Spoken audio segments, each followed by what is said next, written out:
chocolate. Chocolate.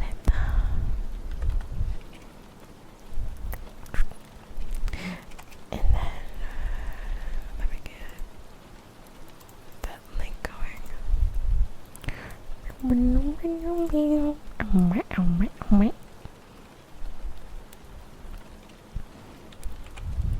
Control V. Let's go. There you go. There you go. By the way, you should be redeeming your daily coffee if you haven't yet. You should do so. Okay. Now, reading time. Stalking Jack the Ripper by Carrie Maniscalco. I hope I did that right. Also, did I mention James Patterson presented this book just like he does every book? This man, I see him everywhere.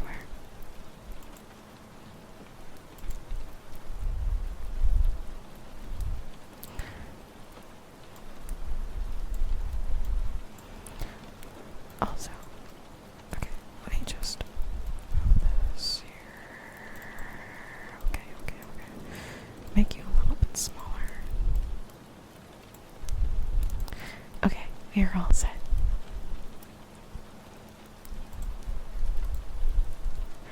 Preliminary incision. I placed my thumb and forefinger on the icy flesh, spreading it taut above the breastbone as Uncle had shown me. Getting the preliminary incision correct was imperative. I took my time eyeing the placement of metal upon skin, ensuring proper angling for the cleanest cut. I felt Uncle hovering behind me, studying my every move. I had my view set entirely on the blade in my hand. Without hesitation, I dragged the scalpel from one shoulder to the sternum, taking pains to push as deeply as I could. My brows raised as a fraction before I scolded my face into an unreadable mask. Human flesh flayed much easier than I anticipated. It wasn't much different from cutting into a pork lion prior to its roasting. A thought that should have been more disturbing than it was. More sweet smell wafted from the incision I'd made. This cadaver wasn't as fresh as others. I had a sneaking suspicion not all our subjects were obtained through proper legal or voluntary measures, and was regretting waving away Uncle's earlier offer of a breathing apparatus. Foggy wisps of breath escaped my lips, but I refused to give in to such building shivers. I stepped back, my slippers lightly crunching sawdust, and examined my work. Blood barely seeped up from the wound. It was too thick and dead to flow crimson, and too foreign to be truly frightening. Had the man been dead less than 36 hours, it might have spilled into the table, then onto the floor, saturating the sawdust. I wiped the blade on my apron, leaving an inky streak in its wake. It was a fine incision indeed. I readied myself for the next cut, but Uncle held a hand in the air, stalling my movement. I bit my lip, surprising at myself for forgetting a step from this lesson so soon. Uncle's ongoing feud with Father, neither one claimed to remember its origin, but I recall it well enough, had him wavering on continuing my apprenticeship. Proving myself incapable would not help my case, especially if I had hoped to attend school the next morning. "One moment," Audrey rose. He said, plucking the soiled blade from my fingers. A sharp scent sprung into the air, mixing with the stench of decaying organs as Uncle overcooked a bottle of clear liquid and splashed it into a cloth. Antiseptic was pervasive in his basement laboratory and amongst his blades. I should have remembered to wipe the other one down. I would not make the same mistake again. I glanced about the basement, where several other bodies were lined up against the wall, their pale limbs stiff as snow-covered branches. We were going to be here all night if I didn't hurry, and Father, the all-important Lord Edmund Wadsworth would send for Scotland Yard if I wasn't home soon. Given his situation, he'd probably have a small army out patrolling for me. Uncle recorked the bottle of carbolic acid, then handed me another scalpel resembling a long, thin dinner knife. Its edge was much sharper than the last blade was. Using the sterilized tool, I mimicked the same incision on the opposite shoulder, then made my way down to the deceased navel, stopping just above his belly button. Uncle hadn't warned me about how hard it would be, cutting down to the rib cage. I stole a glance at him, but his gaze was fixed hungrily on the corpse. At times, the darkness in his eyes terrified me more than the dead we butchered. "You'll need to crack the ribs open before reaching the heart." I could tell Uncle was having a difficult time restraining himself from doing the deed. Corpses kept him company most nights, like intriguing textbooks. He cherished dissecting them and discovering the secrets held between the pages of their skin and bones. Before obsession become override his lesson, I quickly broke the ribcage apart, exposing the heart and the rest of the viscera. I don't know how you pronounce that. Chie, also welcome in, Chie. Hello. A foul odor hit me full in the face, and without meaning to, I staggered back, nearly placing a hand over my mouth. It was the opening Uncle had been waiting for. He moved forward, but before he could push me aside, he shoved my hands deep into the abdomen, feeling around in squishy membranes until I found what we were looking for. I steeled myself for the task of removing the liver, then accepted the blade from my uncle once more. After a few slices and tugs, the organ came loose. I plopped it into a waiting specimen tray with a slick thud, resisting the urge to wipe my hands on my apron. Having Uncle's servants wash a little blood was one thing. The gooey blood and mucus now coating my fingers was quite another. We couldn't afford losing another lot of maids, and Uncle couldn't ill afford having any more rumors filling around. Some people already thought him was mad enough. "What is your medical deduction on how this man expired, niece?" The liver was in ghastly shape. Several scars ran along its length and width, giving the appearance of dried-out rivers and tributaries. My first guess was this man had been no stranger to his drink. It appears he died of cirrhosis. Sorry. Sorry for the background noise.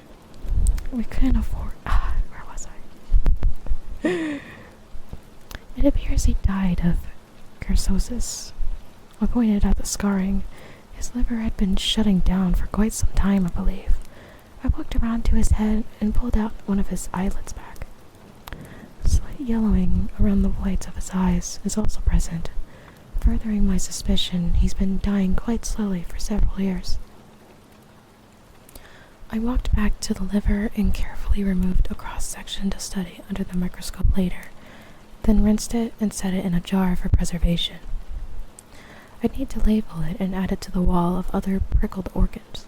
It was important to keep meticulous records of every post-mortem. Uncle nodded. Very good indeed." And one of the door to the library crashed against the wall, revealing a silhouetted male. It was important to see exactly what he looked like or how old he was, with a hat tucked so low over his brow and his overcoat practically touching the ground. But he was very tall.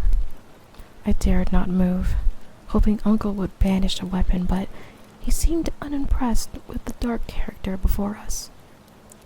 Ignoring my presence completely, the male focused only on my uncle. "It's ready, Professor." His voice was smooth and hinted at youth. I arched a brow, intrigued by what a student and my uncle were up to. "So soon?" Uncle checked the clock on the wall, looking at the body on the table and then at me. I had no idea who the rude boy was or what was ready, but I had a feeling it couldn't be anything good at this late of hour. Uncle rubbed his chin. After what felt like an eternity, he addressed me with a calculating stare. Are you capable of closing the cadaver up on your own? I stood taller and thrust my chin up. Of course. It was truly absurd that Uncle would think me incapable of such an easy thing, especially after I'd been fishing around inside the dead man's mascara well enough on my own. Out of all of my tasks, this would be the easiest. Aunt Amelia says my needlework is quite impressive, I added, except she didn't have skin stitching in mind when praising my embroidery. I'm sure. Anyway, I practiced suturing up a boar's carcass over the summer and had no trouble forcing the needles in and out of its derma. This won't be any different. The dark figure chuckled, a damnably pleasant sound. I kept my expression calm, though I was quietly seething underneath. There wasn't anything funny about that statement. Whether stitching skin or linen, the craft was what counted, not the medium. Very well. Uncle slipped a black overcoat on and removed something I couldn't quite see from the box near his desk. You may close the body up. Be sure to lock the basement on your way out. The young man disappeared up the stairs, and without a backward glance, I was happy to see him go. Uncle paused at the door, his scarred fingers tapping a nervous beat against the frame. My carriage will take you home when you're through, he said. Leave the other specimens for tomorrow afternoon. Uncle, wait! I ran around the examination table. What of school tomorrow? You said you'd let me know tonight. His attention flicked to the gutted cadaver on the table, then back to my expectant face. I could see his mind strategizing and coming up with 1,000 reasons why I should not attend his forensic medicine class. Property being the last of his worries. Father would tear him limb from limb if he discovered my apprenticeship. Uncle Jonathan sighed. You're to come dressed as a boy, and if you so much as utter one word, it will be your first and last time in my classroom. Understand? I nodded vigorously. I promise. I'll be as silent as the dead. Ah, Uncle said, putting a hat on and tugging it low. The dead speak to those who listen. Be quieter than even them. And that is the end of chapter 1. Are you guys liking this so far? I probably should have mentioned it. It's a little bit, it goes into specifics a little bit too much. So if you're a bit squeezy, I understand. I don't think it gets any worse than this. I'm pretty sure, but no promises. But if you guys are enjoying this, I shall continue. Or if you just want to listen, that's also cool too, without minding the blood and everything. Okay. Chapter 2, Blood Vengeance. Harrow School for Boys, London, 31st of August, 1888. There wasn't as much blood as one would expect from such a violent throat slashing, according to my uncle. I barely kept up with his account of the gruesome scene he'd attended earlier this morning, and my notes were looking rather scattered, much like my thoughts. Tell me, boys, Uncle Jonathan said, moving about the low stage in the center of the gallery, his pale green eyes pausing on mine before continuing. What does the evidence suggest that the blood found under the body was already coagulated? Better yet, if there was barely enough blood found to fill but half a pint, what might you say about our victim's end? The urge to call out the answer was a miserable beast longing to break free from the cage I'd agreed to lock it in. Instead of exercising that demon, I sat quietly with my lips pressed shut and my hat pulled low. I hid my annoyance by scanning my classmates' expressions. I inwardly sighed. Most of them were the same shade of artichoke and looked a breath away from vomiting. How they stomached dissecting a cadaver was beyond me. I subtly scraped dry blood from my nail beds, recalling the way it felt to hold a liver in my hands, and wondered what new sensation today's post-mortem would bring. A boy with dark brown hair, as carefully sculpted as his immaculately pressed uniform, raised his hand straight as an arrow in the air. Ink blots covered with much of his fingertips, and as if he were too entranced with writing notes to be bothered with delicacy. My gaze had lingered on him earlier, fascinated by the methodical way he takes notes. He was nearly manic with learning, a trait I couldn't help admiring. Uncle nodded towards him. The boy cleared his throat and stood confident, pulling his lean shoulders back as he faced the class instead of my uncle.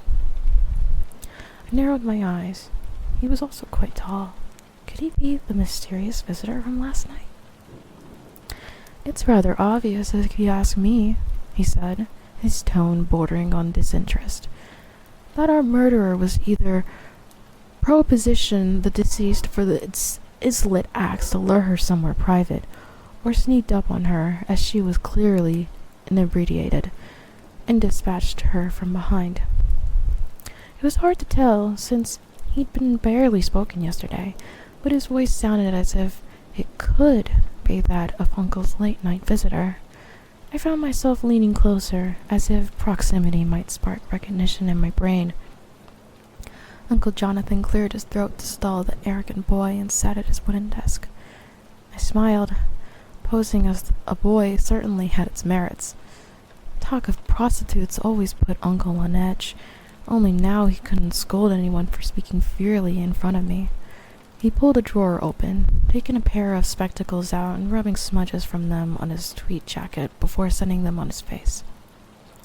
Leaning forward, Uncle asked, "Why might you believe our victim was assaulted from behind, Thomas, when most of our colleagues believed the victim was lying down when attacked?" I glanced between them. Surprised Uncle had used his Christian name. Now, I was almost positive he was the late-night stranger. The boy, Thomas, drew his brows together. Golden brown eyes were perfectly set into his angular face, as if Leonardo da Vinci had painted him himself. If only my lashes were just as luxuriant. His chin was squared, giving him a look of steadfast determination. Even his nose was thin and regal, giving an air of alertness to his every expression. If he weren't so infuriatingly aware of his own intelligence, he'd be quite attractive, I suppose. Because, as you stated, sir, the throat was slashed from left to right. Considering most people are, in fact, right-handed, one would imagine from the downward trajectory you described, and the statistical probability our perpetrator was indeed right-handed, the easiest way to commit this act would be from behind the victim. Thomas grabbed the student sitting behind him and wrestled him to a standing position, demonstrating his point. Chair limbs screeched against the tiled floor as the boy struggled to break free, but Thomas held tight as if he were a bow constructor with his prey. He probably placed his left arm across her chest or torso, dragged her close like so. He whispered. He whipped our classmate around and swiftly dragged the blade across her throat. Once while standing, then twice as she fell to the ground, all before she knew what was happening. After simulating the near beheading, Thomas dropped the boy and stepped over him, returning to both his seat and his former disinterest. If I were to investigate blood splatter at my slaughterhouse, I'm sure you'd find something like an inverse pattern, as livestock are typically killed while dangling upside down. Ha! Uncle clapped his hands with echoing force. I jumped at his outburst. Relieved, most of the class jolted in their wooden seats along with me. There was no denying Uncle was passionate about murder. Then why, naysayers, cry? Didn't blood splatter all over the portion of the fence? Uncle challenged, pounding a fist in his palm. When her jugular was severed, it shouldn't have rhythmically sprayed everything. Thomas nodded as if he'd been anticipating this very question. That's quite simple to explain, isn't it? She was wearing a neckerchief, and first attacked, then it fell away. Or perhaps the murderer ripped it from her to clean this blade. He might possess some neurosis or other. Silence hung thick as the East End fog, as the vivid image Thomas created took life inside each of our minds. Uncle taught me that the importance of removing my emotions was... Uncle reminded me of the importance of removing my emotions from these types of cases.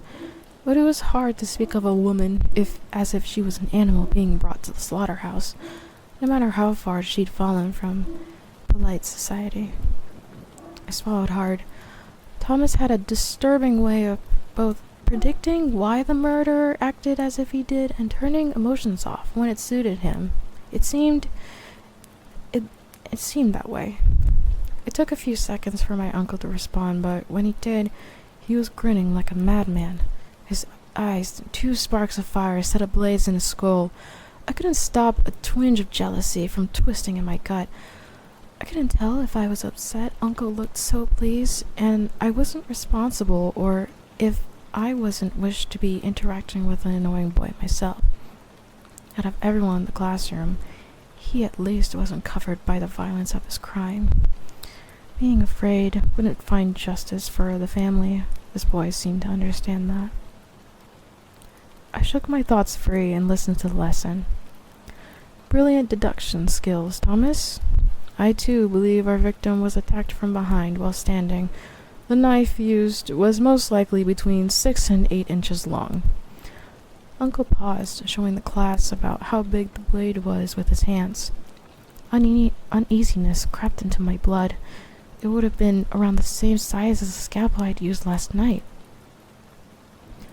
Uncle cleared his throat. Judging from the jagged cut in the abdomen, I'd say the wound was inflicted post-mortem. Where the body was discovered, I'd also venture our murderer was interrupted and didn't get what he was originally after. But I have an inkling that he might be either left-handed or ambidextrous based on all their evidence.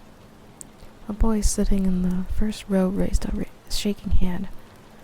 What do you mean? What he was originally after? Pray we don't find out. Uncle twisted the corner of his pale mustache, a habit he often indulged while lost in thought.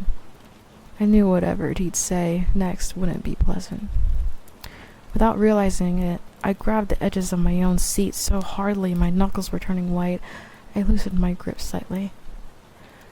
For the sake of this lesson, I'll divulge my theories. Uncle glanced around the room once more. I believe he was after her organs. Detective inspectors, however, do not share my sentiments on that aspect. I can only hope they're right. While discussions broke out on Uncle's organ removal theory, I sketched the anatomical figures he'd vastly drawn on the chalkboard at the start of our lesson in order to clear my mind. Dissected pigs, frogs, rats, and even more disturbing things such as human intestines and hearts adorned the inside of my pages. My notebook was filled with imagery of things a lady had no business being fascinated by, yet I couldn't control my curiosity. A shadow fell across my notebook, and somehow I knew it was Thomas before he opened his mouth. You ought to put the shadow on the left side of the body, else it looks like a pool of blood. I tensed, but kept my lips shut as if he had been sewn together by a reckless mortician. Flames quietly burned under my skin, and I cursed my body's reaction to such an aggravating boy. Thomas continued critiquing my work. Truly, you should erase those ridiculous smudges, he said. The street lamp was coming from this angle. You've got it all terribly wrong. Truly, you should mind your own business. I closed my eyes, internally scolding myself. I've been doing so well keeping quiet and not interacting with any of the boys. One slip could cost me my seat in class. Deciding one should never show a mad dog fear, I met Thomas's gaze sharp on. A small smile played upon his lips, and my heart trotted in my chest like a carriage horse running through the Trafalgar Square. I reminded myself he was a self-impertinent arse and decided the stutter in my heart was strictly due to nerves. I'd rather bathe in formaldine than be ousted from class by such a maddening boy. Handsome though he might be. Well, I appreciate your observation, I said between clenched teeth, taking careful plans to deepen my voice. I'd like it very much if you'd be so kind as to leave me to my studies. His eyes danced as if to having discovered a vastly entertaining secret, and I knew I was a mouse that had been taught by an all too clever cat. Right, then Mr. The way he emphasized Mr. left no room for misunderstanding. He was quite aware I was no young man, but was willing to play along for God only knew what reason. I softened a bit at this show of mercy, dropping my disguised voice so only he could hear, my heart picking up speed once more at our shared secret. Wadsworth. My name is Audrey Rose Wadsworth. A flash of understanding crossed his face, his attention flicking to my uncle, who was still inciting a heated discussion. He held his hand out, and I reluctantly shook it, hoping my palms wouldn't give away my nervousness. Perhaps having a friend to talk over cases might be nice. I believe we met last night, I ventured, feeling a bit bolder. Thomas's brows knit together, and my newfound confidence plummeted. In my uncle's laboratory? Darkness shifted over his features. Apologies, but I haven't had a clue what you're referring to. This is the first time we've spoken. We didn't exactly speak. It's nice to meet you, Wadsworth. I'm sure we'll have much to discuss in the near future. Immensely near, actually, as I'm approaching this evening with your uncle. Perhaps you'll allow me the pleasure of testing out a few of my theories? Another crimson wave crashed over my cheeks. Your theories on what exactly? Your scandalous choice to attend this class, of course. He grinned. It isn't every day you meet such a odd girl. The friendly warmth I'd been feeling towards him froze over, like a pond during a particularly frigid winter, especially since he appeared completely unaware of how irritating he was, smiling to himself without a care in the universe. I do love the satisfaction of solving a puzzle and proving myself right.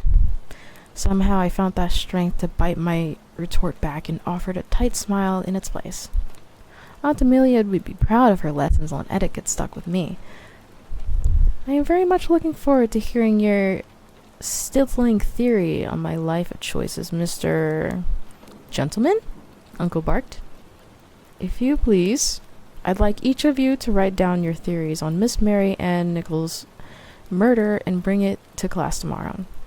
Thomas gave me one last devilish grin and turned back to his notes. As I closed my journal and gathered up my things, I couldn't help thinking he might prove an equally vexing mystery to solve. End of chapter 2. And you guys can't see it, but literally on the book, the second page before chapter 3 is one of her drawings of the heart and like a cut open chest, essentially. Oh, I'm gonna go drink water real quick. I'll be right back.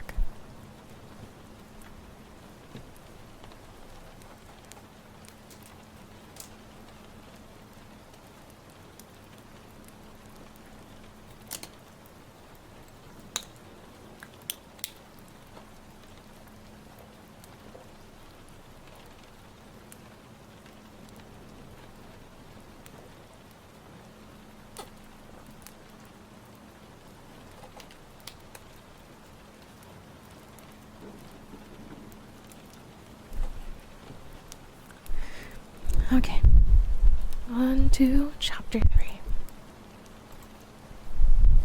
Chapter 3. Tea and autopsies. Wadsworth Residence, Belgrave Square, 31st of August, 1888. Where are you running off to at this hour? Father stood near the grandfather clock in the foyer, his tone striking the same nervous chord as the beastly antique, while he checked his pocket watch. Only a handful of years separated uncle and father, and up until recently, they could have passed for twins. A muscle in his square jaw twitched. Worse questions were coming. The urge to flee back up the Grant staircase was suddenly overwhelming. I promised Uncle Jonathan I'd join him for tea.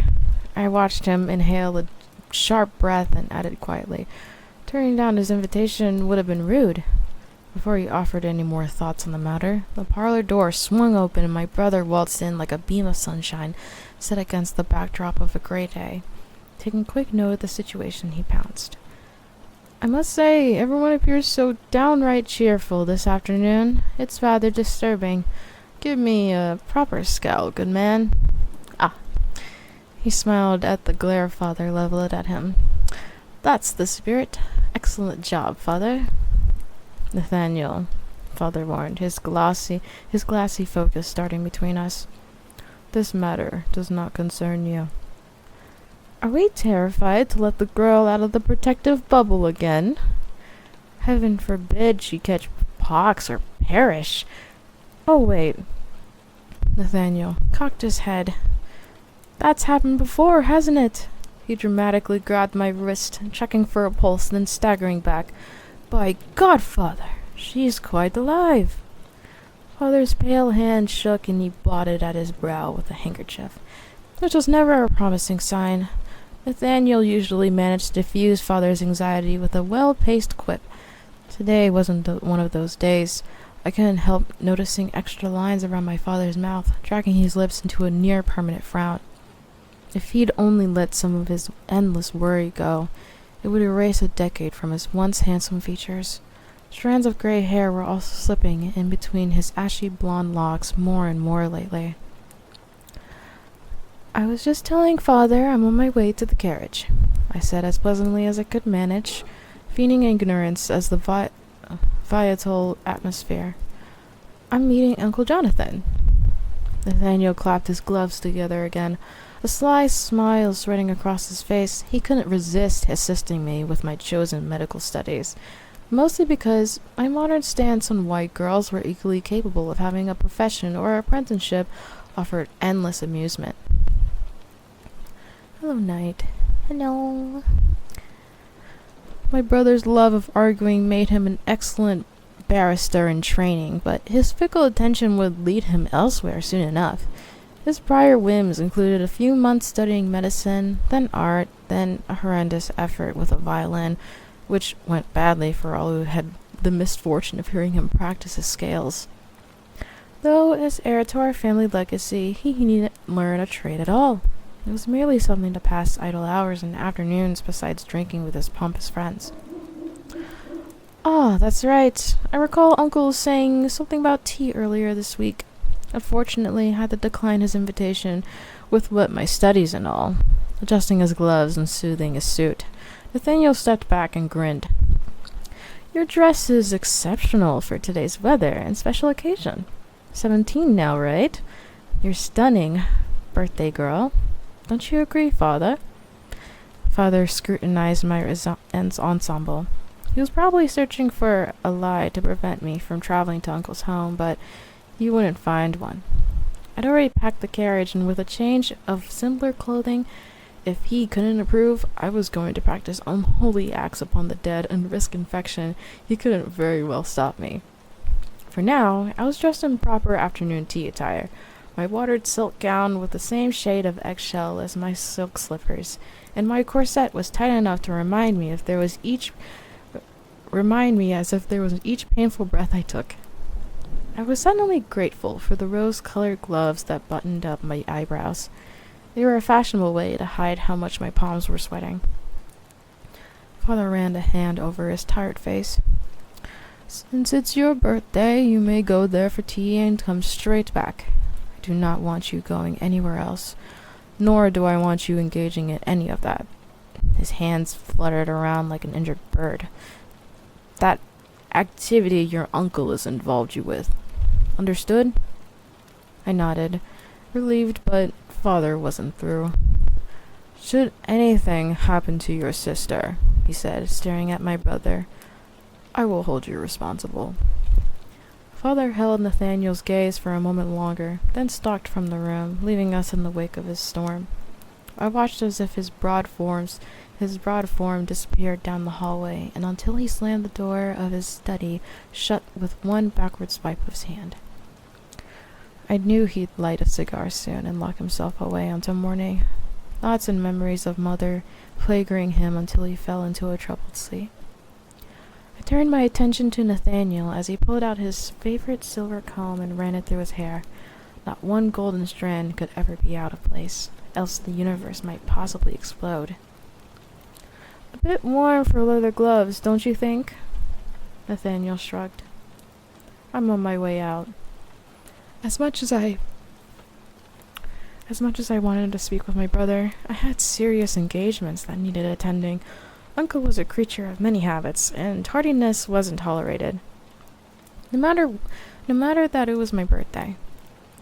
Personally, I don't think the dead would mind waiting 5 minutes to be cut open and explored, but I didn't dare say that out loud. I was there to learn, not ignite the demons sometimes lurking within him. Last time I questioned this rule, Uncle had me sopping bloody sawdust for a month. I wasn't keen on receiving that punishment again. Blood had crusted my nail beds and was terrible to clean away before supper. Thank goodness Aunt Amelia hadn't been visiting. She would have fainted at the sight. Do you want to have lunch tomorrow? I asked.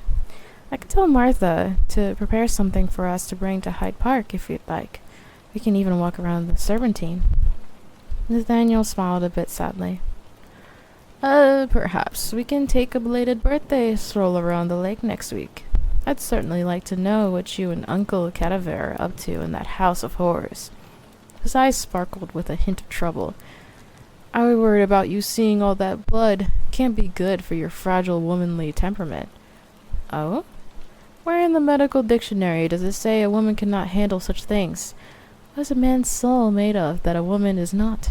I teased. I had no idea my innards were composed of cotton and kittens, while yours were filled with steel and steam-driven parts. His voice softened, getting to the heart of what truly was bothering him. Father will go berserk if he discovers what you're really doing.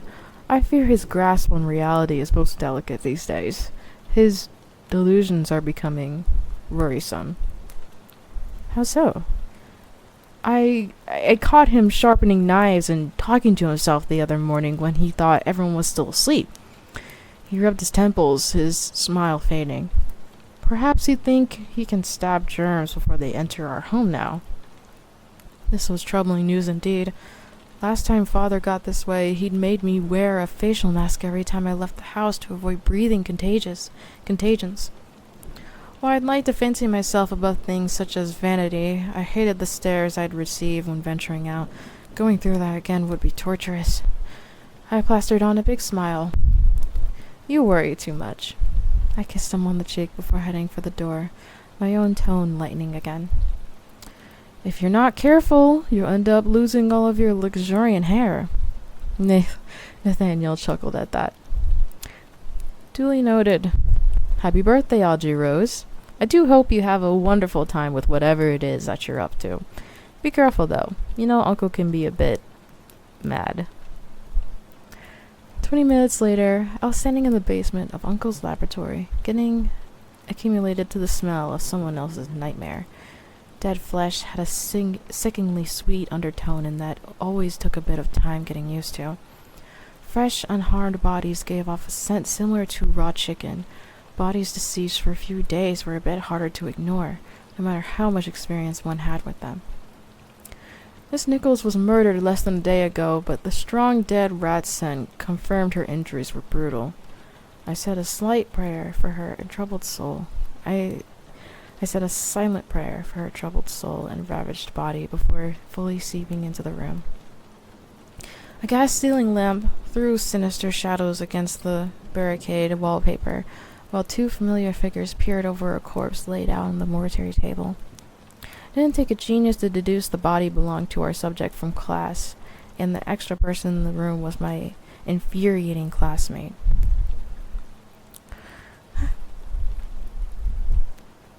I knew from experience not to interrupt Uncle while he was examining evidence, and was especially grateful for that rule when he was described the mutilated neck again, in even greater detail for Thomas. There was something familiar about the woman. I couldn't stop myself from imagining her life prior to ending up before this. Perhaps there were people who loved her, a husband, her children, and were mourning her loss this very moment, no longer caring that she'd fallen on hard times. Death was not prejudiced by mortal things such as station or gender. It came from kings and queens and prostitutes alike, even leaving the living with regrets. What might have we done differently if we'd known the end was so near? I shut those thoughts off. I was wandering dangerously close to an emotional door I had already locked. Distraction was something I needed, and thankfully this was the perfect place for that very thing. Mahogany shelves lined the walls around the room with hundreds of glass specimen jars. They'd been carefully catalogued and displayed in alphabetical order, a task I was given that last autumn and had only recently finished. Overall, I'd counted nearly 700 different samples, a brilliant collection for a museum, let alone a single household. I trailed a finger over the preserved body nearest me. The label written in my tiny cursive identified it as a cross-section of a frog. The dulled ammonia scent of formalin permeated everything in the Siberian lair, even the sweetness of decay, but was strangely comforting nonetheless. I quietly picked up the liver I'd removed yesterday and added it to the shelves. It was my very first addition to them. My attention snagged on what I assumed were Miss Nichols' clothes. Blood stains were hard to see on dark material. However, given the nature of her attack, I knew they were there. Small laced-up boots were covered in mud, smudging the table on which they rested. They were well worn, telling of her poverty. A chill, having nothing to do with the macrame scene unfolding across the room, crawled down my spine. Keeping the temperature quite low in this part of the house was essential, else the specimens rotted too fast. The less constricting muslin dress I was wearing now offered a little in the way of protection against the chilly air, but I preferred working in it over my finer corseted one, even as I rubbed the goose flesh from my arms. I scanned the wall opposite me, containing medical journals and tools that, to an outsider observer, might seem a bit frightening. The curved scythe-like blade of the amputation knife, the bone saws, and the imposing glass and metal syringes wouldn't be out of place in a gothic novel such as both Nathaniel's and my childhood favorite, Frankenstein. They could easily be thought of as the devil's design if one was inclined to think such superstitious notions, like father. The room's eerie silence was broken as uncles called out basic facts such as height, gender, and hair and eye color were scoring the body for other traumas sustained during the murder. Facts I had already memorized from my journal entry. I watched Thomas write notes onto a medical sheet with mechanical precision, his fingers more ink-stained than they were in class. Note-taking was generally my area of assistance during these procedures. I stood patiently, breathing in the chemical air and listening to the gentle sounds of flesh splaying, trying to ignore the sick churn of my gut.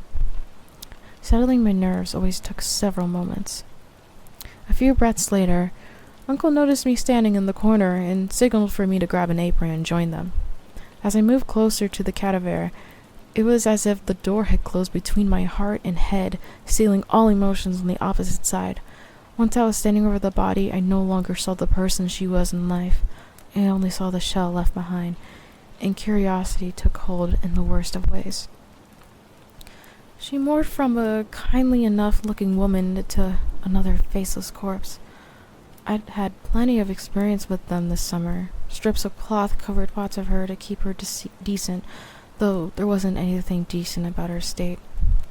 Her skin was paler than the finest hand-painted pottery Mother had inherited from her grandfather in India, except along her jawline, where dark bruising were evident. Hard living stole the softness I imagined she once had, and death was not gentle when it took her in its unforgiving embrace. At least her eyes were closed. That was where the semi-peacefulness ended. According to Uncle, she was missing 5 teeth and her tongue had been sustained a laceration indicating she was likely struck to either stun or knock her unconscious before the throat slitting. Those were the kinder injuries. My gaze drifted to her lower abdomen, where a major injury was located on her left side. Uncle Jonathan had exaggerated in class, but this cut was jagged and extremely deep. A few smaller slices ran along the right side of her torso, but weren't nearly as bad, from what I could tell. I saw why Uncle thought someone who had used both hands might be responsible. The bruising on her jaw indicated someone had grabbed her face with the left hand, and the incision on the left side of her body was most likely made by someone using the right. Unless there was more than one butcher on the loose. I shook my head and focused on her upper body again. The knife wounds on her neck told of an attack bred by violence. They were surprisingly easy to look at in my new emotionally detached state. However, I wondered briefly if Aunt Amelia would say that was another strike against the moral character. Girls should have been concerned with lace, not moral disgrace, she'd say. I dreamed of a day when girls could wear lace and makeup, or no makeup at all, and don burlap sacks as if they desired to their chosen profession without it being deemed inappropriate. Uncle suddenly jumped back and sneezed. Thoughts of contracting airborne diseases crowded into my brain. I collected myself for a minute. Father's fears would not become my own and hold me back from what needed to be done. Uncle snapped his fingers, pointing to one of the 4 surgical knives lying on the middle tray. I snatched it up and handed it to him, grabbing each used tool and setting it in an alcohol bath before he was thorough with it. When it came time for the organ removal, I had individual trays and specimen glasses ready for Uncle when he asked for them. I knew my job well. He grunted his approval, then weighted the kidneys one at a time. The left kidney is approximately 137 grams. Thomas snatched the information down, quickly returning to his focus to my uncle's next words. He was silent while absorbed in his work, my presence like a piece of furniture, wholly unnoticed until needed. The right is a bit on the small side, coming in around 19. Uncle removed a small piece of each organ, placing them on petri dishes for further testing. The same routine went on for the heart, liver, intestines, and brain. My uncle's clean, white apron gradually became bloodier, but he methodically washed his hands after each dissection to avoid contaminating the evidence. There was no proof such contaminations could occur, but Uncle had his own theories on the matter. Conventional society be damned, he bellowed. I know what I know. Not much separated him from a butcher in appearance. I suppose even deceased humans were nothing more than animals being fayed open in the name of science instead of nourishment. Everything looked the same when you removed its top layers. I nearly laughed out loud at my absurd thoughts. Twice a year, Aunt Amelia and Cousin Liza stayed with us. Part of their visit included socializing me with girls my age and by hosting lavish tea parties. Aunt Amelia hoped I'd continue attending them on my own, but I put an end to that. The girls at tea didn't understand my mind, which was precisely why I declined their invitations over the last several months. I hated the pity in their eyes and couldn't imagine explaining my afternoons to them. Most of them found it obscene to dip their butter knives into lemon curd. What horror they'd feel at seeing my scalpel disappearing into bloody tissue. Something cool and wet seeped into the bottom of my shoes. I hadn't noticed the pool of blood I'd been standing in. I quickly fetched a bag of sawdust and sprinkled it across the floor like a fine layer of tan-colored snow. I'd have to get rid of my slippers before I went home. No need to frighten my newest lady's maid any more than I normally did when I came home splattered in my day's work. Uncle snapped his fingers, returning me to the task at hand. Once I disinfected the bone saw Uncle used to open the cranium, I laid it back on the shelf. The autopsy was complete. Uncle Jonathan stitched the body together like a skilled tailor whose medium was flesh instead of fine fabric. I watched as the Y incision he made earlier turned from darkened crimson to black thread. Out of the corner of my eyes, I saw Thomas furiously sketching the body in its last state, his pencil slowing, then speeding across the paper. I grudgingly had to admit his drawing was really quite good. The details he captured would aid us with the investigation once the body was taken back to the morgue. "Do you recognize the deceased, Audrey Rose?" My attention snapped to Uncle. He was removing his apron, his gaze locked into mine. I bit my lips, studying the woman's mangled face. There was that gnawing sense of familiarity, but I still couldn't place her. I slowly shook my head, feeling defeated. "She worked in the household briefly." Guilt sunk into its claws into me. I still didn't recognize the poor woman. What a wretched thing, taking no notice of someone in my very own home. Miss Nichols deserved better from me. In the world, I felt utterly terrible. Uncle turned to the sink. "You would have been ill at the time." Thomas jerked his attention up, reading my body for any signs of lingering disease, as if he'd even care. He was probably worried this news might pose some sort of potential hazard for himself. My face burned and I buried myself with the specimens. "What have either of you learned from our little exercise today?" Uncle Jonathan interrupted my thoughts, scrubbing his hands and forearms with a block of carbolic soap. "Any interesting theories?" I jumped at the opportunity to speak my mind now that we weren't surrounded by students.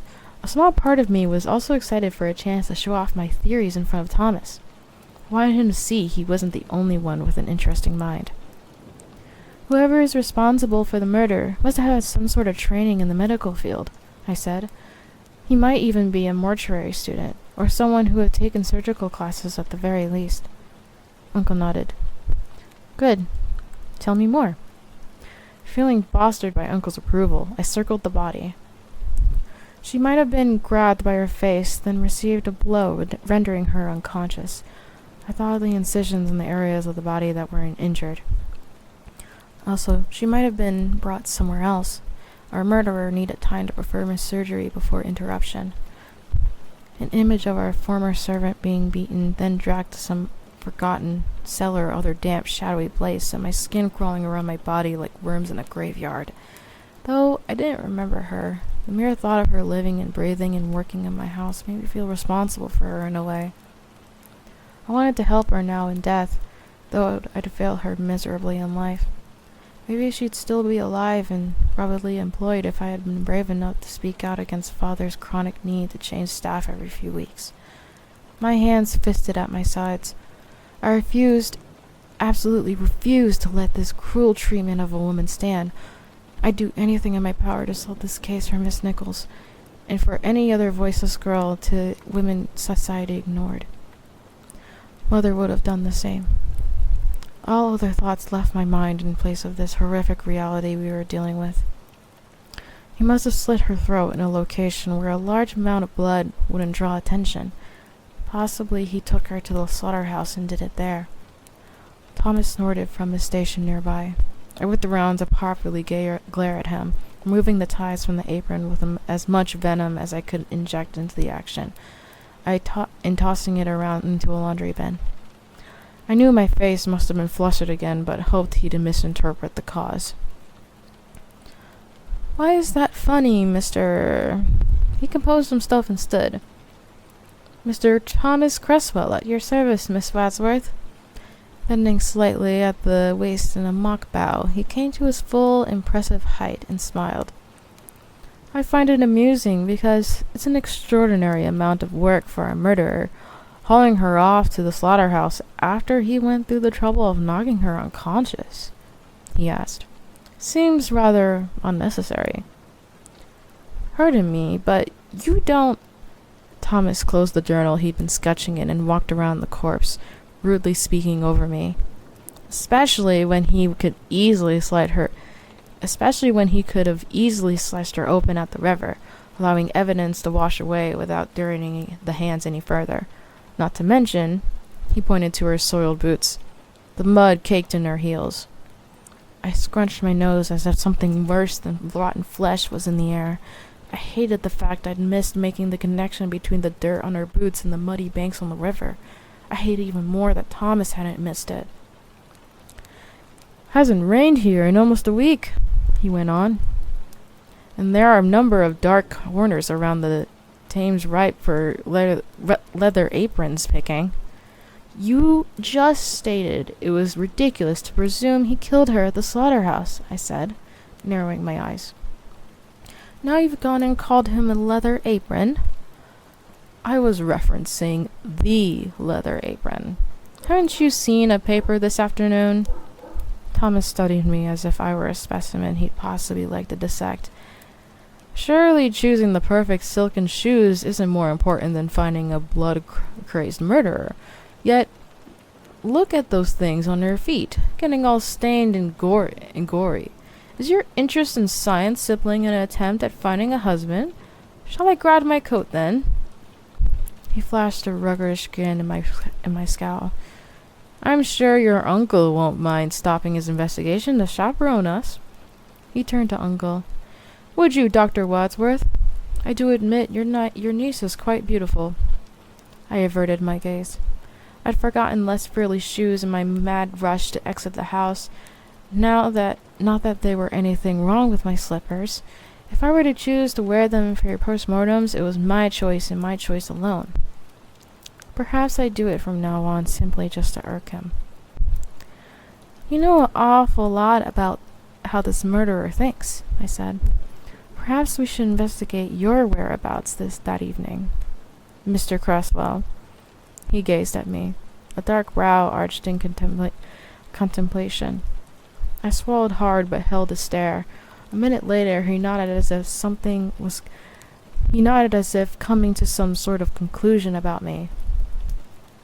"If you're going to follow me around at night, Miss Wadsworth," his attention flicked to my feet, "I'd advise you to wear more sensible shoes." I opened my mouth to retort, however, Mr. Thomas Cresswell spoke over me again. "Wretched fool. The leather apron is what they're calling our murderer." He moved around the examination table, stalking closer to where I'd stood. I wanted to back away, but he held me in his magnetic orbit. He stopped before me, a softness briefly flashing across his features, and my heart picked up speed. Lord help the girl he set those eyes on for good. His boyish vulnerability was a weapon, powerful and disarming. I was thankful I wasn't the kind of girl to lose my mind over a handsome face.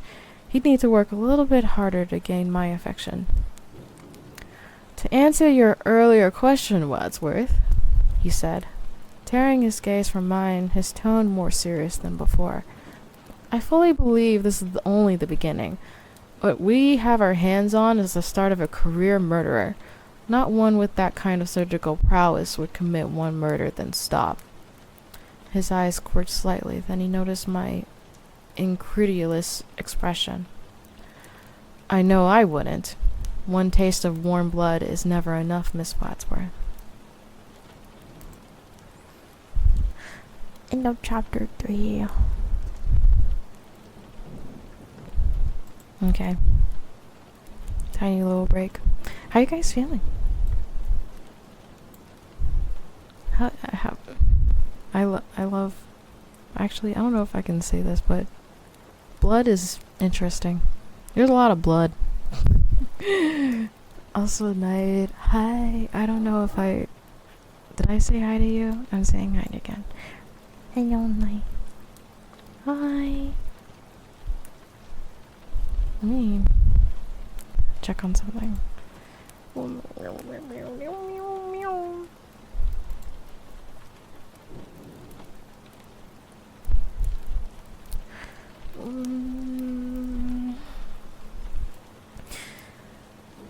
of talking.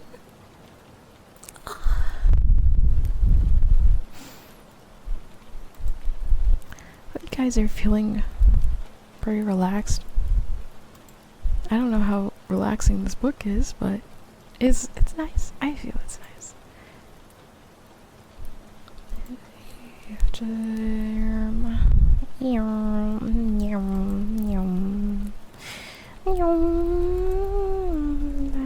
Okay, I'm making race car noises. Okay. Alright. I see how it is. I get more water.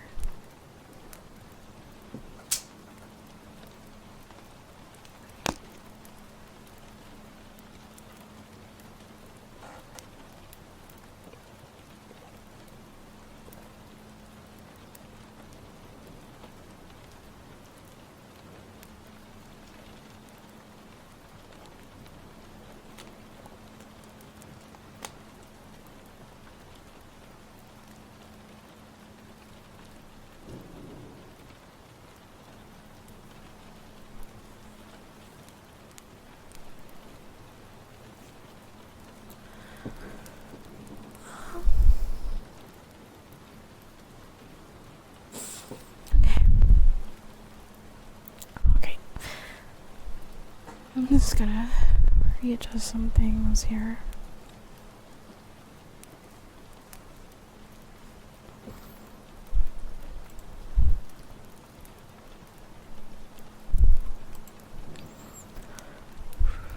Okay.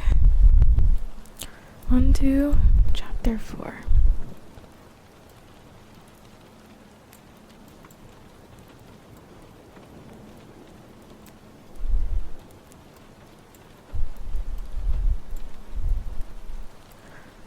Chapter 4. A Dance with the Devil. Wadsworth Residence, Belgrave Square, 7th of September, 1888. A leather apron and the Whitechapel murderer were the headlines of last week. Everywhere I looked, a new theory was introduced by another supposed expert in the field. Detectives, inspectors had several doctors examine the body of Miss Nichols, and for the most part, they'd all come to the same conclusions as Uncle Jonathan. Most everyone disagreed with Uncle's theory of her being assaulted while standing. However, they did agree her throat was slashed prior to the incisions made along her abdomen, and that whoever was responsible was unlikely to simply stop now. East End residents were terrified to go out after sunset, fearing every shadowy figure was the depraved murderer. Prostitutes were warned to be on the high alert, but their need to pay for lounging kept them from completely abandoning the streets. My father was worse than ever, becoming unhinged, it seemed. Every time I left the house, I was becoming harder to speak. It was becoming harder to sneak about or come up with excuses for leaving that he didn't question. He'd let go of all of our maids and hire a new whole lot. His paranoia of them infecting our family with Lord only knew what was overshadowing his reason. There was no point telling him that new servants were most likely to bring new infection in, as if they'd been outside of our home and in the scary disease-spreading world. Pretty soon I feared he'd be escorting me everywhere himself. Unfortunately, that meant attending Uncle's forensic medical classes had become nearly impossible, though I was fortunate I could still make it to the laboratory. I fully believe this is only the beginning, Mr. Thomas Cresswell's ominous warning replayed through my head each passing day. It felt like the uneasy stillness before the storm, and I felt myself even more restless than usual at night. I had a hard time fully believing his theory, though. The thought of any murders taking place was simply out of the question. I never heard of a career murderer before. It seemed Thomas was looking for another outlet to show off his brilliance, and I wanted nothing more than to prove him wrong, potentially earning more of an uncle's respect in the process. Between my desire for Uncle's approval and my connection to Miss Nichols, I was determined to help solve this case. I tried approaching my brother to discuss his thoughts on it, but he'd been preoccupied with studying and couldn't spare any time, which left me with too much time to think about death and the finale of it all. Nathaniel always assured me what happened wasn't my fault, but his comfort didn't take the string out of my chest each time Father stared at me with such overwhelming fear. As far as he was concerned, it was his duty to protect me against everything in the world. Mother didn't die nursing Nathaniel back from scarlet fever, after all.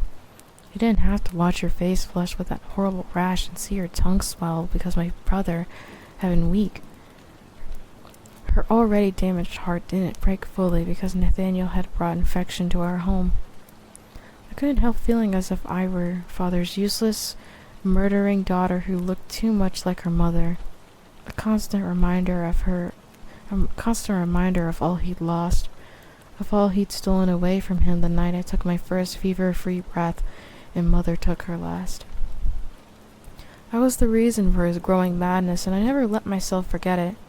When I closed my eyes, I still saw the hospital staff in their long dresses and starched aprons, their sullen faces turning away from my ear-splitting screams as mother's chest stuttered and fell still forever.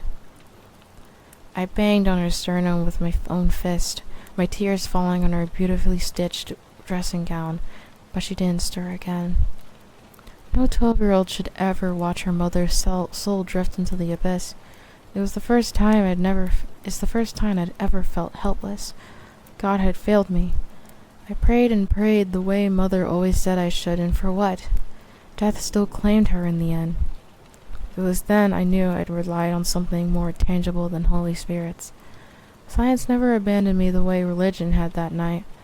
Forsaking the Holy Father was considered a sin, and I did it repeatedly. Each time my blade met with flesh, I sinned more and welcomed it. God no longer held dominion over my soul. This evening, my thoughts were treacherously loud and impossible to quiet down.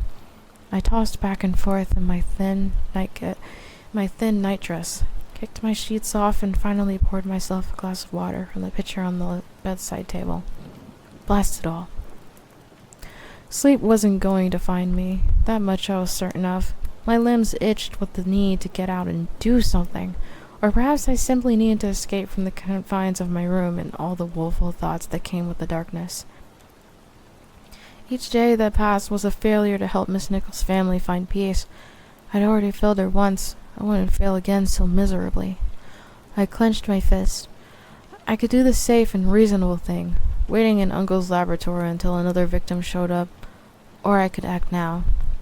Tonight, I could gather clues that might help, impressing both Thomas and Uncle in the process. The more I thought on it, the surer I became of my decision.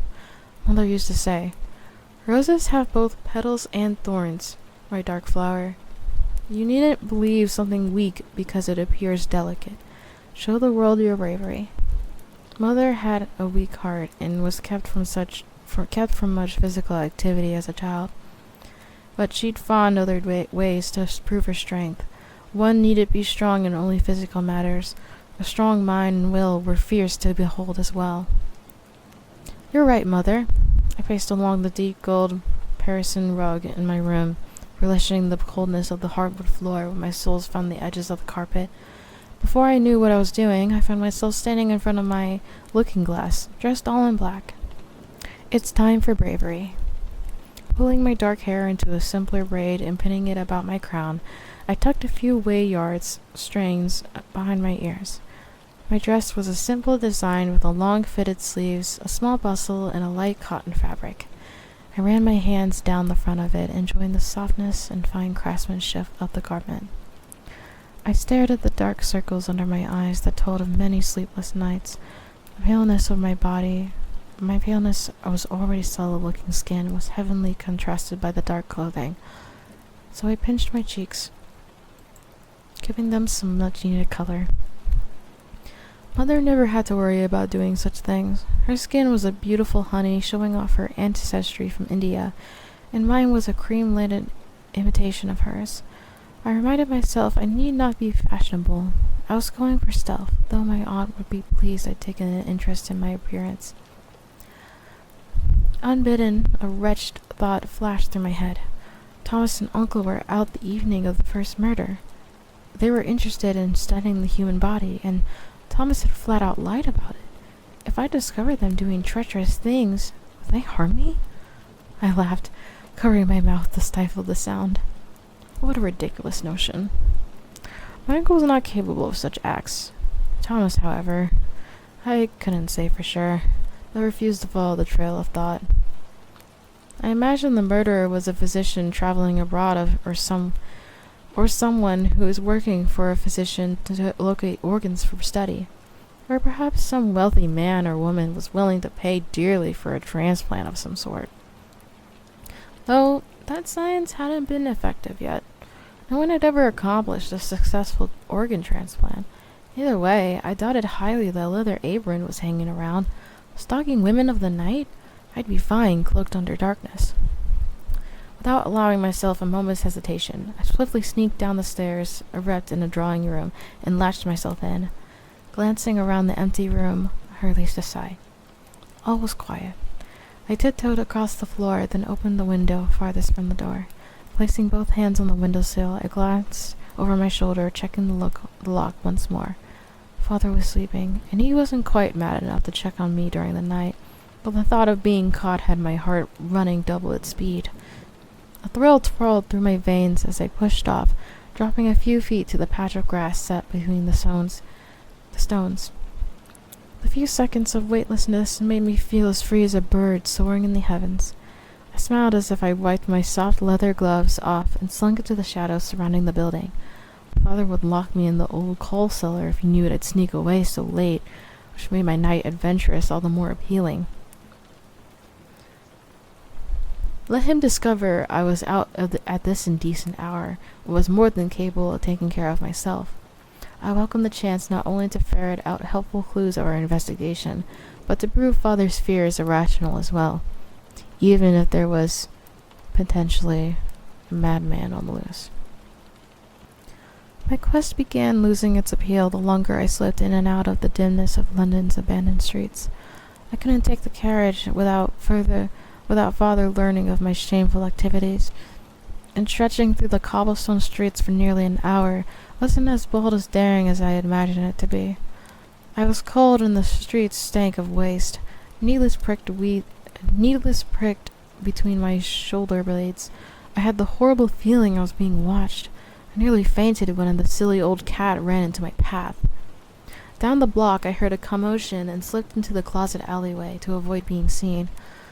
Voices carried over the rolling fog, adding a daunting feeling to the already eerie streets.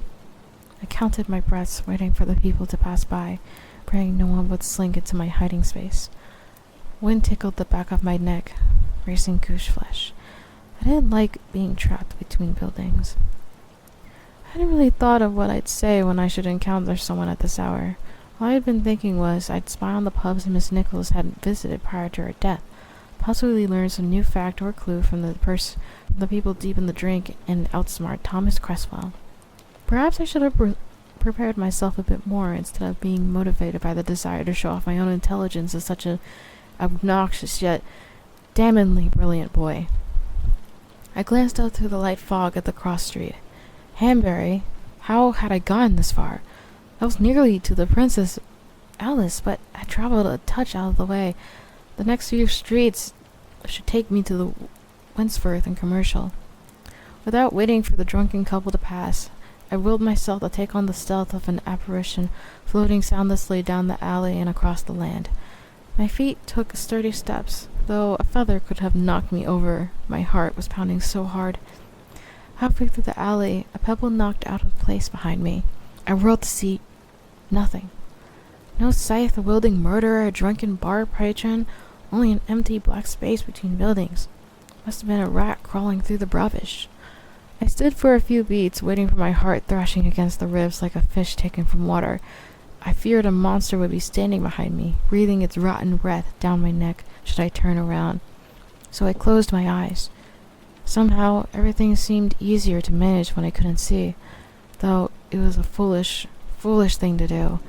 Pretending a monster wasn't there didn't make it go away. It only made one vulnerable to its attack. I listened hard when no other sounds occurred. I moved swiftly away, tossing glances over my shoulder to be certain I was alone. Once I saw the lively pub in front of me, I took a deep breath. I'd much rather take my chances with drunken ruffians than the shadow stalking the night. The brick building stood 3 stories tall, and I was prominently placed between 2 streets, giving it a triangular shape in front. Noise and the clinking clatter of plates and glasses filled out through the front doors, along with the body-felt laughter and words no lady should hear. Sinking my teeth into my lower lip, I eyed some of the more surly patrons in view. I rethought my earlier fear of shadows. Some men were covered in soot, while others had blood splattered along the cuffs of their rolled sleeves. Butchers and factory workers, their arms were corded with the lock of hard labor, and their rough accents spoke of poverty. My fragile aristocratic bones struck out even in my plainest dress. I cursed the bustle and finely stitched scams, apparent even in the dark, and contemplated turning back. I refused to be defeated so easily by fear or a well-made garment squaring my shoulders. I took one giant step towards the crowd before being dragged backwards by an unseen force.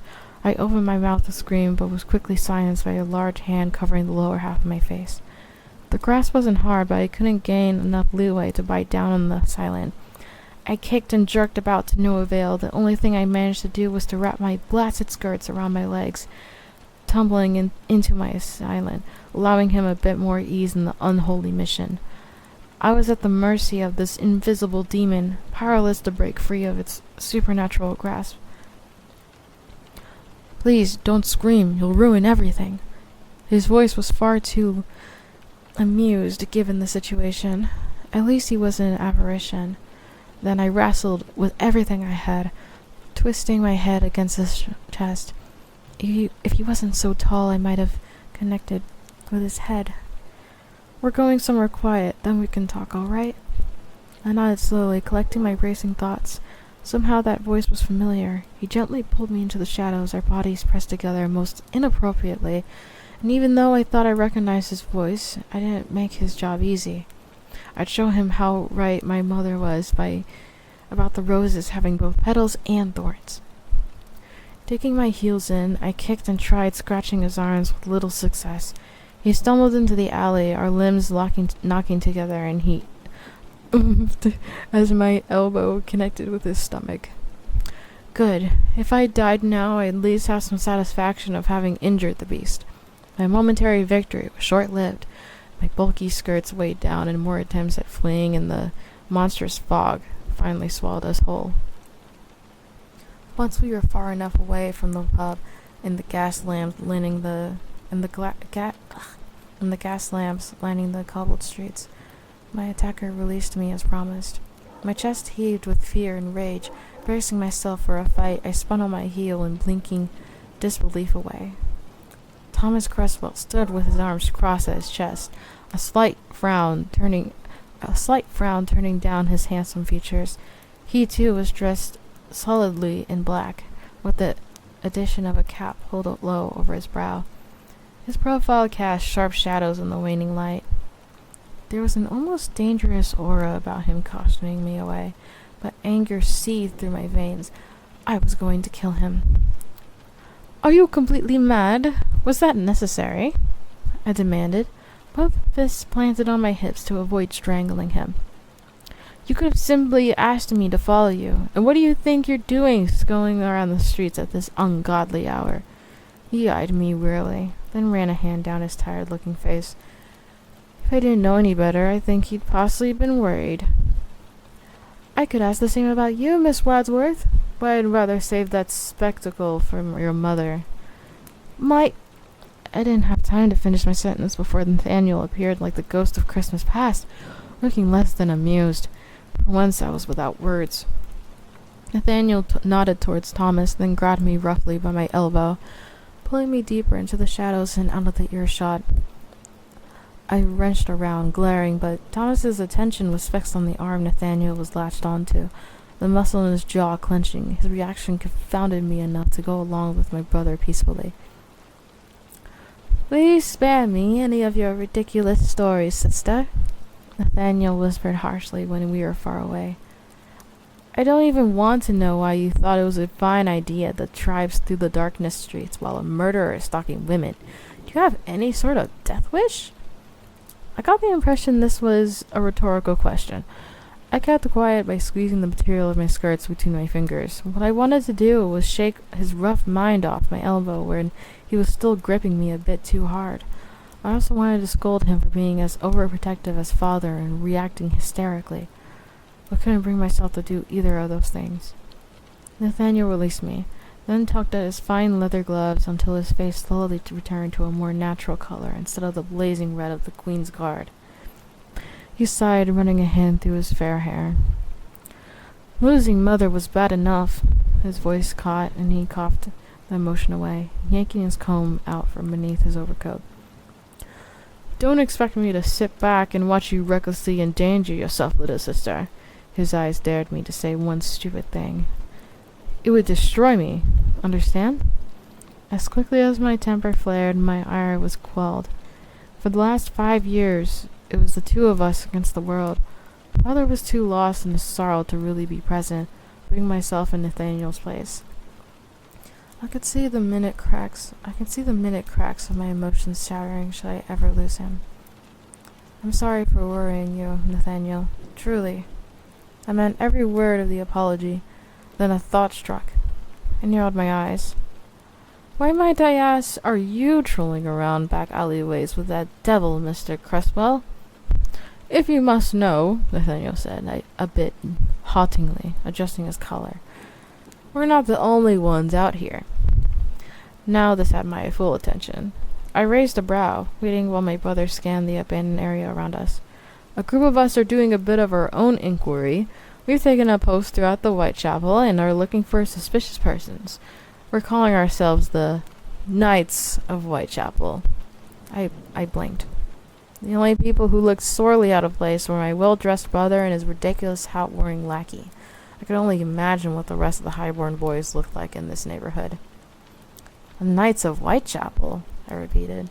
My brother wasn't capable of hurting a common housefly. I hated imagining that some diabolical killer might do what might do to him in the dark. You cannot be serious, Nathaniel. What would you possibly do if you came face to face with this murderer? Offer him a silver cone or perhaps some French wine? A dark look crossed my brother's face. You'd be surprised what I'd manage should the need arise. Nathaniel gritted his teeth. He'd soon discover he's not the only one who can induce fear. Now then. He angled me back down the alleyway towards the lone figure standing near the end. Mr. Cresswell will see that you make it home safely. The last thing I wanted to do was be escorted home by Mr. Thomas Cresswell.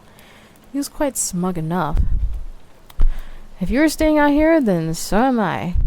I planted my feet, refusing to budge, but Nathaniel simply dragged me behind him as if I were made of feathers. No, you're not. He handed me off to my classmate. Take the carriage to my house, Thomas. I'll come back on foot later. If Thomas was annoyed with Nathaniel bossing him around like a common servant, he didn't show it. He simply wrapped his long fingers around my arm, tethering me to the side. I hated the urge of my pulse at his touch, but no longer struggled to break free. I stole a glance, noticing the smirk on his face.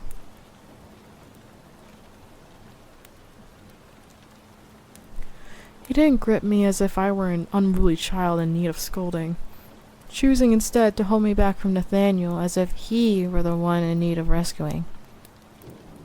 Even if that son was an infuriating boy, an intelligent, arrogant, handsome boy.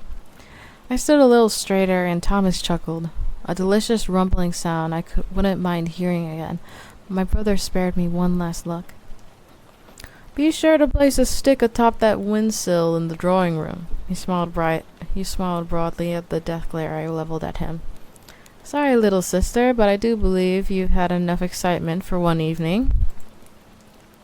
Count your blessings. You encountered only the two of us out here, and not someone much sinister. Come, Thomas said, directing me towards the carriage. Your brother's right. Something's wicked lurking in these shadows. I twisted around to stare at him. Something more wicked than you? Thomas opened his mouth before catching on to my teasing, then laughed in a way that set my heart racing again. Perhaps he was the most dangerous thing I could encounter out here, and my brother hadn't a clue. One fact was slowly taking shape. I was in jeopardy of marrying Mr. Cresswell against my better judgment. A gust of wind tangled my hair, bringing it with a chill that caressed my skin. I glanced around for my brother, but he'd already been taken by the fog. End of chapter 4.